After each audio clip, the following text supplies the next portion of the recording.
C'est une maladie virale à laquelle on est confronté chaque année, on peut le dire, qui procède par foyer. Son nom l'indique, c'est une rhinopneumonie. Il y a deux types de virus EHV1/4. Il y a de nombreux sous-types de mutants. Concernant les problèmes pour nos chevaux, c'est le 1 et le 4 qui nous occupent.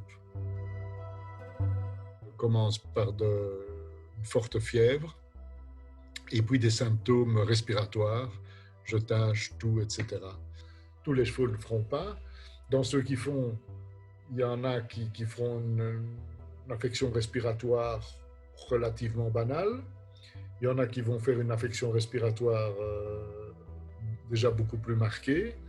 Et puis, il y en a avec quelques petits symptômes nerveux. Et puis, je vous dis, jusqu'à mort ou euthanasie de convenance. Le 4, en plus de ce problème respiratoire, provoque parfois, pas toujours, parfois en plus ou même uniquement des avortements tardifs, donc en fin de gestation. Donc c'est provoqué par une altération des vaisseaux dans l'utérus de la jument qui finit par expulser le fœtus et le placenta.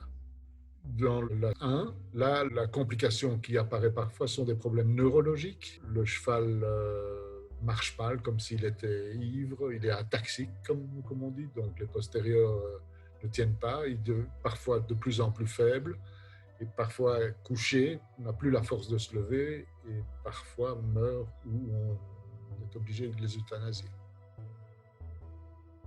Puis il y a, comme vous le savez, un foyer très très important à Valence, Valencia en Espagne, où là évidemment il y avait des conditions idéales pour la multiplication du virus puisque les chevaux étaient en grand nombre. Ce qui est un peu inhabituel, c'est le nombre de cas nerveux qui est quand même plus important que je veux dire habituellement, que ce qu'on a rencontré jusqu'ici. Donc, ça fait penser, je ne suis pas virologue, mais à une souche extrêmement virulente. Et où on ne peut pas discuter, c'est l'isolement total des écuries. Il faut concevoir votre écurie comme un ensemble fermé. Aucun cheval qui rentre, aucun cheval qui sort, même pour faire une balade avec un copain, une copine, pas de contact entre chevaux. Et même être prudent avec les gens qui viennent à l'écurie. Il est déconseillé d'aller toucher aux autres chevaux. Il ne faut pas sous-estimer la voie indirecte, donc du matériel, des humains, qui ne souffrent pas du virus, les humains, mais qui peuvent le transmettre de cheval en cheval. C'est par la prévention qu'on limitera l'impact.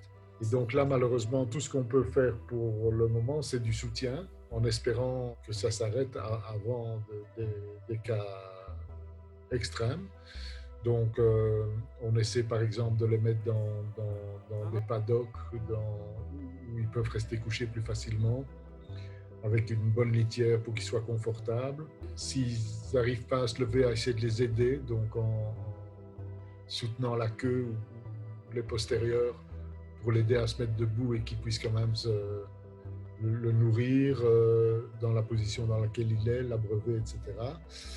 Et éventuellement avec des harnais ou des sangles, les suspendre pour leur permettre pour les aider à se relever, quoi. Si on a des doutes, le premier signe vraiment important, c'est la température. Donc, les gens qui sont vraiment inquiets prennent la température matin et soir. Et en cas d'hyperthermie, appellent leur vétérinaire. Ça, c'est la chose à faire, qui va gérer comme il peut le cas. Bien sûr, il y a les tests, comme pour le Covid, les tests nasopharyngés. Donc, on va faire un prélèvement de ce qu'on appelle un swab, donc un échantillon. Et alors, il y a des tests sanguins. S'il a le nez qui coule, comment dirais-je, de couleur aqueuse ou blanc, normalement, c'est pas lié à une rhinopneumonie. Et quand même, le signe, c'est la température.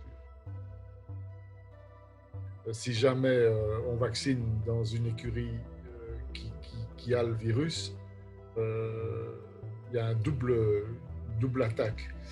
Maintenant, les chevaux qui sont en ordre limite, donc ça veut dire avec rappel tous les 6 mois, peut-être utile de faire un rappel. Dans la situation normale, où on ne parle pas d'épidémie ou en tout cas de multiplication de foyers, l'idéal est de vacciner, évidemment. Vous avez une écurie tout à fait saine, il y a un cheval atteint qui arrive, il émet une quantité de virus. Les chevaux qui reçoivent ces virus non vaccinés en réémettent beaucoup plus, donc parce qu'il y a multiplication à chaque passage. Et par contre, les chevaux vaccinés vont en émettre beaucoup moins.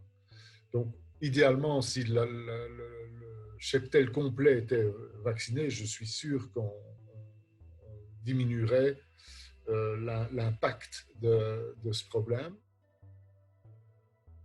On est dans le flou parce qu'elle est anormalement virulente.